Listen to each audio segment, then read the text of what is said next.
மழை விடினும் தூவானம் விடவில்லை என்பது போல் நாட்டில் ஆங்காங்கே தொடர்ந்து சுடர் விடுகிறது தீபாவளியின் தீப ஒளி.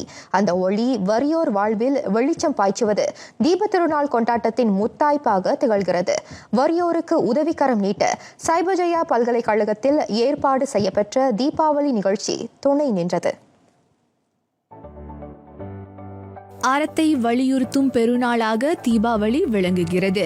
அதனை முன்னிறுத்தி சைபஜயா பல்கலைக்கழக வணிக தொழில்நுட்ப புலமாணவர்கள் நேற்று தீபாவளி கொண்டாட்ட நிகழ்ச்சியை நடத்தினர். அதில் 6 to 13 வயதுடைய ஆதரவற்ற மாணவர்கள் 12 தீபாவளி அன்பளிப்பாக ரொக்கமும் பள்ளி சீருடை உள்ளிட்ட பொருள்களும் வழங்கப்பெற்றன.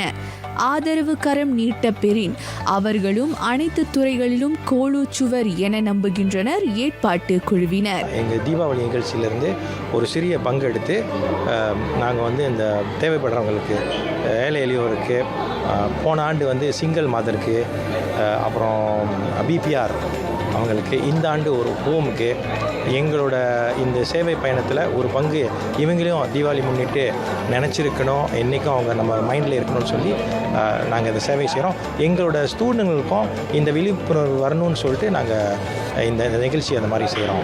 இந்த இளம் சிட்டுகள் தான் நம் நாட்டின் நாளைய தலைவர்கள். அவ்வகையில் அவர்கள் கல்வியில் சிறந்து விளங்குவதற்கு இது போன்ற ஆதரவுகள் பெரிய உந்துதலாக அமைகின்றன. நம்ம சென்டரில் சோஃபா 12 பிள்ளைங்க இருக்காங்க. எல்லாம் ஸ்கூலுக்கு போயிட்டுருக்காங்க.